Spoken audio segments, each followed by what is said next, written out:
ప్రతి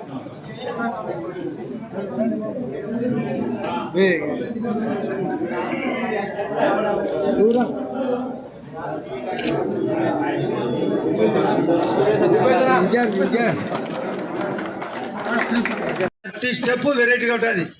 15 స్టెప్పులు వెరైటీగా ఉంటుంది. రాజకీయంగా వాళ్ళను అనగదొక్కే బాధ్యత ఈ ప్రభుత్వం ఎంతైనా మంచి చేస్తుంది. ఇండస్ట్రీ కానీ, ఇరిగేషన్ కానీ, టూరిజం కానీ, మన గండికోట ఉత్సవాలు జరిగినది మీరు కొందరు వచ్చింటారు.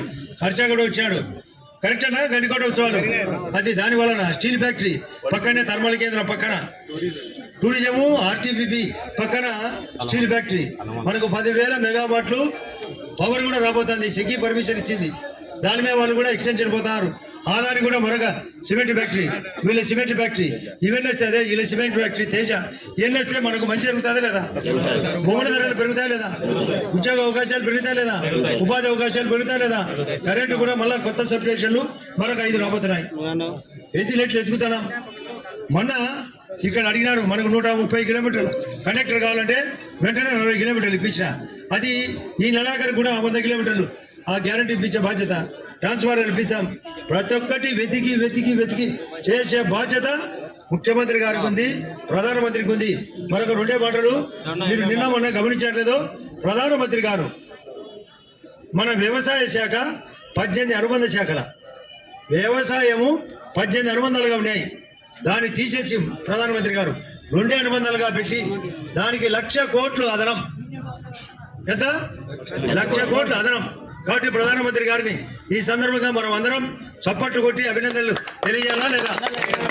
అది కాకుండా విద్యార్థుల కోసం, చదివిన విద్యార్థుల కోసం, ఉద్యోగ అవకాశాల కోసం 1 కోటి మందికి 5 ఏళ్లలో 500 కంపెనీలతో టైప్ అయి ఇంటర్నల్షిప్ అంటే కంపెనీల దగ్గర పోయి ట్రైనింగ్ అవుతారు. అయినందుకు 5,000 రూపాయలు. ఫస్ట్ ఖర్చులు కావాలని 6,000 రూపాయలు. మొదటి నెల 6,000 ప్లస్ నెల 5,000. 500 కంపెనీలు 1 కోటి మందికి.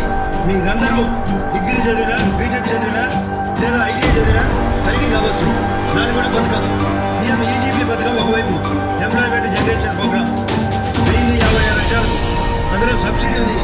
35% సబ్సిడీ, మిగతాది 60% లోన్, 5% మాత్రమే కస్టమరు. అది కూడా మీరు ఉపయోగించుకోండి.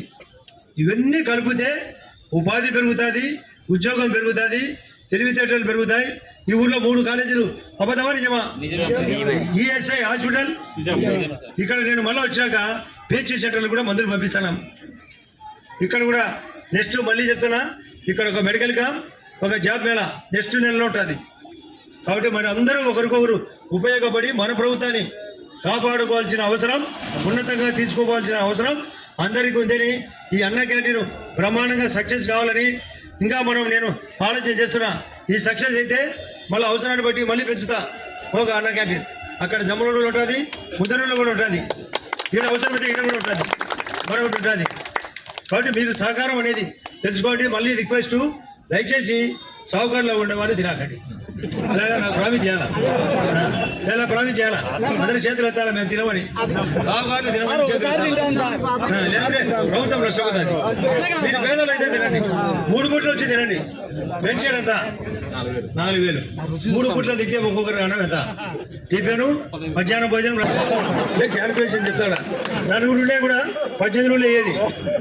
ఒక్క పెన్షన్తో 18 రూళ్ళు పోతే 2,500 మిగులుతుంది. బియ్యం మిగులుతాయి. పేదలకు కరెంటు ఉచితం, తాగునీటి ఇంట్లోకి వచ్చి పడేటట్టుగా చేస్తున్నాం. కాబట్టి అన్ని బాగున్నాయని మీకు మంచి స్టోరీ చెప్పాలా అమ్మా. మీకు